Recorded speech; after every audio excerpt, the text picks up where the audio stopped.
This is the presentation about what I learned in adolescence. The first chapter provided us with an introduction to adolescence and some of the studies that have been conducted about adolescence. The second chapter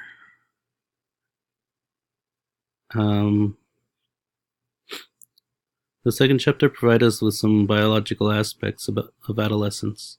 This is especially helpful to me because as a biology teacher, I believe that I can use this to relate to the students, relate the topics to some of the students.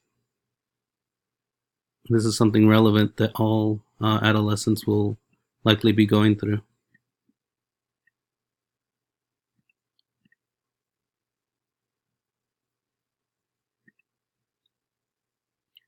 So the third chapter talks about brain and cognitive development. This was interesting to learn a lot of the theories that revolve around adolescence. And this would be helpful in understanding some of the behaviors of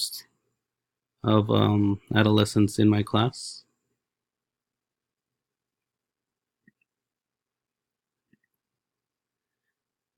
Chapter 4 goes more into detail about the identity and emotion and personality of adolescence. A lot of students go through identity crisis during adolescence, and I think it was interesting to learn some of the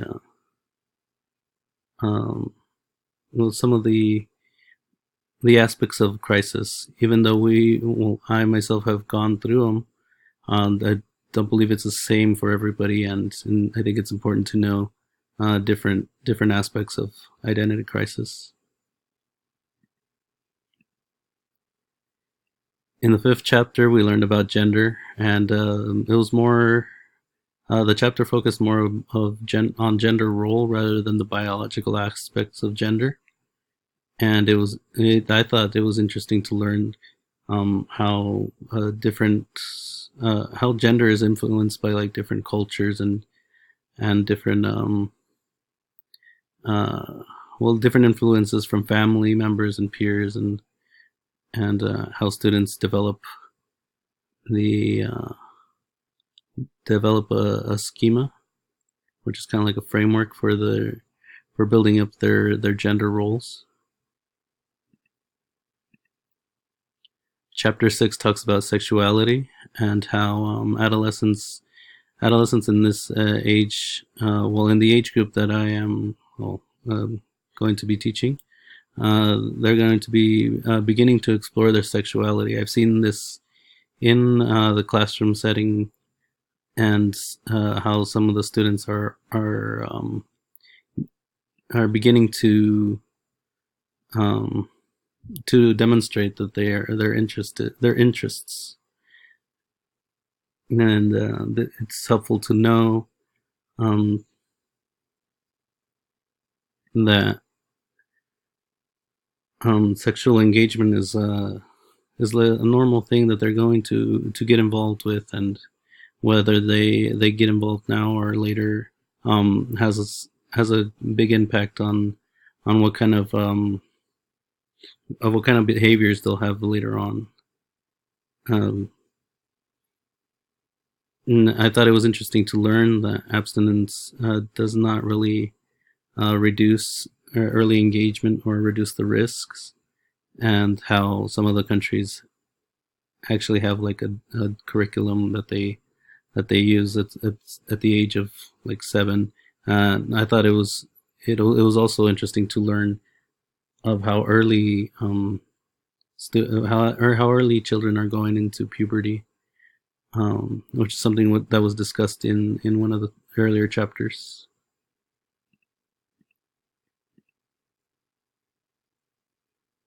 Chapter 7 discussed moral development, values, and religion. One of the key things I took away from this was that the parents and peers have like a large influence in the development of morality. There's different ways that students can develop morality. They can join youth outreach groups, or volunteer, or be involved in a church, but the biggest influence are parents and peers.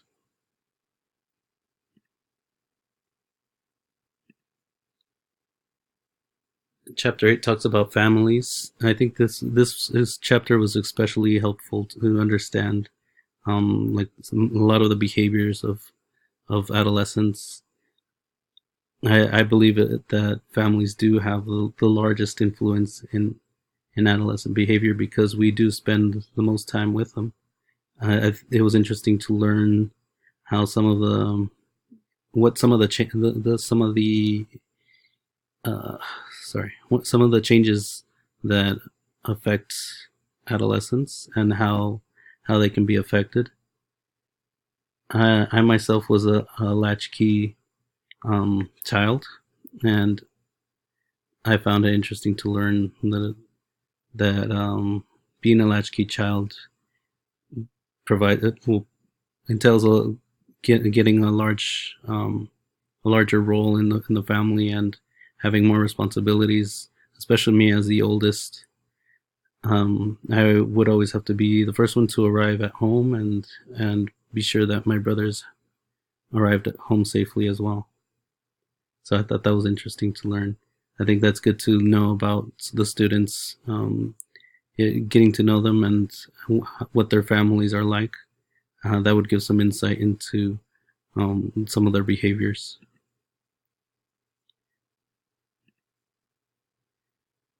And chapter 9 talks about peers, romantic relationships, and lifestyles.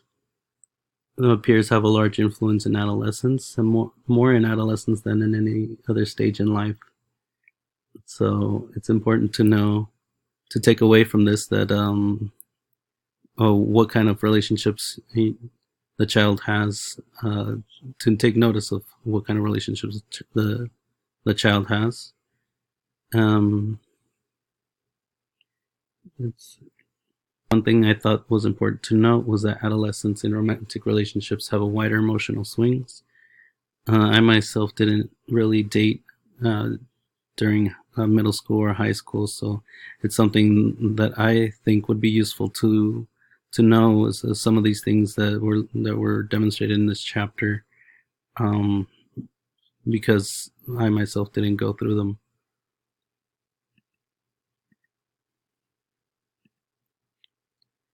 Chapter 10 talks about schools. A lot of this we learn in the other courses of this program, but these were some of the key things that I took away from this chapter.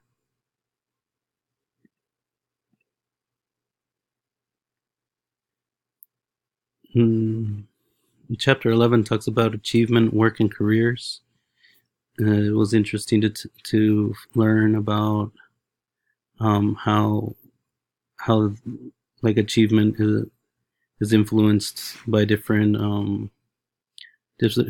motivations, and how work and careers have an effect on adolescents, especially when they work long hours,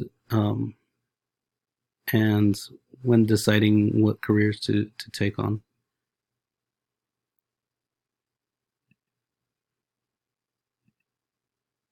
Chapter 12 talks about culture. One of the things I found interesting to learn in this was that family obligation values have been associated with lower behavioral problems.